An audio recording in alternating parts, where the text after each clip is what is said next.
He said, after that, we decided to put up wood paneling as stripping the layers was too time consuming. There's my answer. I forgot about that. The house was owned by the owner of the bakery, and my girlfriend worked for him. He had purchased it for the lot for future expansion. Eventually, it was sold.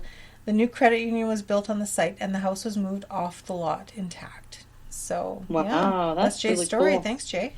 Yeah, thank you, Jay. That's really cool. Yeah, I don't like shadow figures. Like, honest to God, 17 layers of fucking wallpaper, that's a lot of wallpaper. I know. Like, you gotta be, like, totally in love with fucking wallpaper. You're more freaked out about the wallpaper than the ghost moving shit around. That's Seriously, I am. I really am. I'm more freaked out. That's like some sort of OCD, like, wallpapering thing going on. That was like the time, what was it, for our isolation episode last week? You mentioned about that the aged dog was startled. I was more concerned about the dog. Well, where are my priorities? We all have priorities. Maybe it's because I've stripped wallpaper and I know what kind of shitty job it is.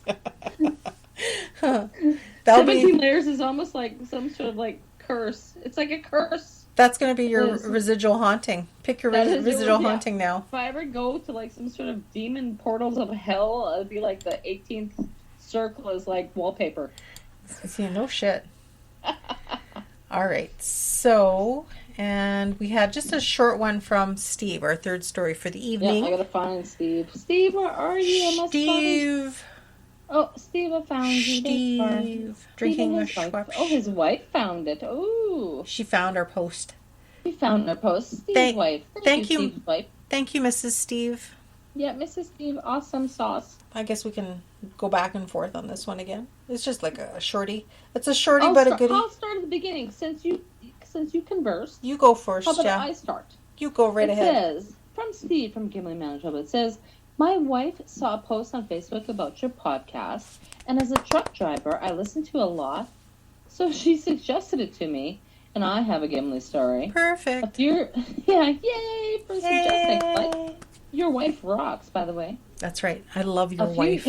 A few years ago, my son bought an old house in a small town about an hour north of Winnipeg. The house needed some work, and I was often there by myself doing renovations. One late summer evening, I was working in the kitchen. There was a large window that looks out to the front yard. I was standing about 10 feet away from the window when suddenly a woman wearing a wedding dress ran by the window. Oof. Now, I know what I saw.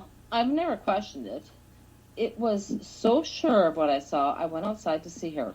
Not only was there no one there, it was impossible for someone to run there due to a fence. Huh. Okay, yeah, that would be weird, eh? Yeah, like, well, because you're trying to figure out the stigmatics of it, right? Like the measurements and the distance and what's in the way, and somebody's got to hurdle a fence in a wedding gown. That's not going to happen. Yeah, like the whole wedding gown thing would be kind of like a blow right there. Oh, it's not like totally. It's like some random like runaway bride running through your yard. It's a fucking wedding gown, right? Exactly. And then plus it was a small town north of Winnipeg. Well, Gimli. Yeah. Well, I know. Somebody just bumped something. So I tried to just write this off and forget it, but the next time I came out to work in the house, there was a bouquet of flowers at the end of the driveway. That's creepy. Okay, that would freak me out right That's there. creepy. Like, okay. Yeah. It's like, okay. I was a bit creeped out, but I left it there, and so you should have. Good call. Good call, Steve. Yeah. So a few days later, after that, it was moved in a day. Move-in day. It was move-in day. Sorry. Yes. After moving belongings in for a couple of hours, a ring was found in the middle of the doorway. Oh, shit. Okay, shit, man. That's just... It makes me wonder. That's kind of sad. Like, it is sad. It kind of pulls it all together, right? It never happened to me. Right. If it never happened. If the bouquet was there, she's running around. Yeah. There's a ring in the doorway. Like, shit.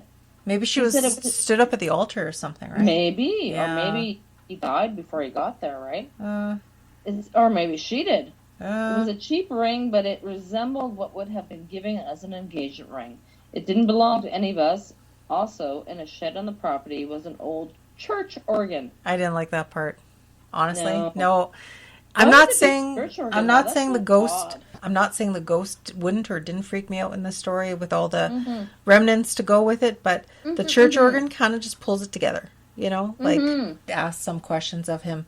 He said that over the next 5 years, the bride was not seen again, and his son has since sold the house. So, but with regards, like, I wanted to know a few more questions.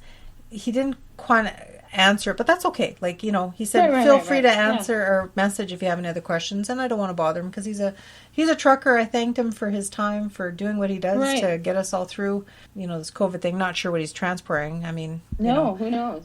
Yeah, but like, I wonder if it had to do something like maybe a wedding was called off, or it's just so weird. And especially with the church organ, like maybe something's connected with the church organ, right? And why would it be there? I would like to know what was on the property. Like, that's just odd.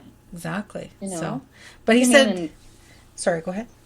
No, an engagement ring sitting there would be, it's not even the wedding per se. It's like, okay, well, obviously the wedding couldn't have happened, right? Right. Because it wasn't a wedding ring. It was an engagement ring, right? Mm-hmm. But what is the significance of the house to all this, right? Like, exactly, yeah. I don't know. Very weird. Yeah, but it was in Gimli, and he said that there were no other sightings after that, and there was never any negative or bad feelings of any sort in the house, which is a peace of mind, right? Well, yeah, that's good. That is good. Well, yeah, that is creepy cool. Yeah. But yeah, that's our 3 Tales from Gimli part 2. Thank you for everybody that has given us some stories. There's one gentleman, I'm wearing a mask as we speak. That's why I'm sounding funny. Oh, you're muffled. I don't even trust these microphones. I'm wearing a freaking mask that I made. But there was one other gentleman I just have not been having any success with connecting with. His name is Adam. He works at the local radio station on 107. I'm going to give him one more kick because this will probably be my 5th attempt. Just our schedules weren't matching before, you know. Kick him real good. Well, you know, like stalker level comes to mind, and we don't want that reputation. So I'll give him. Dead horse stalkerage? No, that's a love affair. We love dead horse cider. That's a love affair. I'm sorry. That's a love affair. It's totally different. A totally different level for sure. That's right. Or an addiction, love affair, whatever you want to call it. But yeah, so I'll see if I can get a hold of Adam, and then I'll tack it at the end of this show, or in between or somehow. But hopefully I can. I think that that does it. We'll fold up this puppy and tuck it into bed and give it a glass of milk and read it a bedtime story and Bucky. Tell it a ghost story. Go to sleep now. Go to sleep before the demons eat your eyeballs out. Oh, wait. Oh my God. Oh, okay, that's evil. Sorry. Was I not supposed to threaten my children with that when they were little? Oops, my bad. No. Oh my God. You're not supposed to put your feet and fingers outside the blanket, man. That's right. Don't hang limbs over your bed, because at 3 a.m, that's when the demons feast on your soul. Oh, yeah, they'll eat you. Oops, sorry. There's the dark side again. Oh. And if any of you, that's what I was going to say too. So if any of you do happen to follow us on Facebook, thank you very much. And if you do, we have an actual group to our Facebook page. And the group is where if you have anything you want to contribute, because the page, it's not anybody else other than me and Cher that post shit on there, right? That's the listeners' lounge. Yeah, that's sort of like the back, that's like you slip the bouncer a $5 and you get in the back door type deal. And post whatever kind of we want to. No one else in the world will see it. No. But if you want to share some creepy shit with us, whether it's your own or pictures or just really badass, demented memes, have at her. Post it up there. Have at her. We'll look at them. Yeah. And we are not judgmental. Nope, we're good people by any means. Pretty open. We're pretty all right, I think. Yeah, for sure. So. At least I think so. I think you're pretty okay. So. I think I'm right. I think we're like 100 off from 8,000 downloads now too. Yay for that! Shit, yeah, amazing. So thank you for everybody that's listened and still working on this map. I have to order stick pins from Amazon.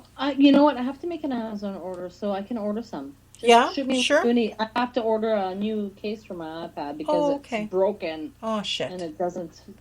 Shoot me whatever you want. I got Prime anyway, so that sounds good for sure. Yeah, for sure.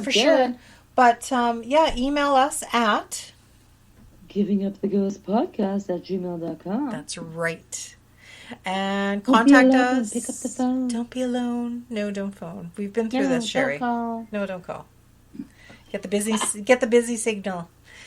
Yeah, I think that's all we had to say on board. Yeah.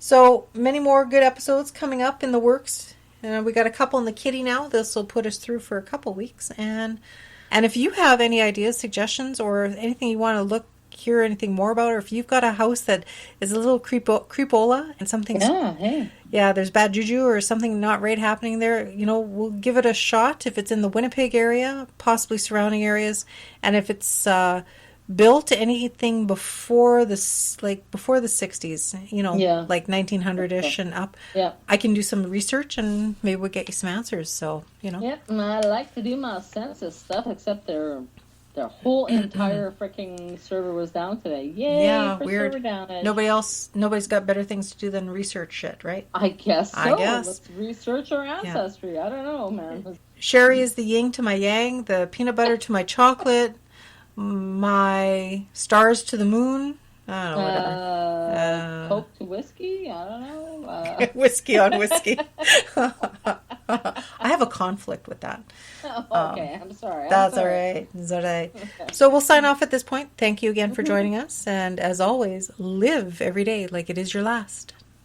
But never give up the ghost. Never give up the ghost.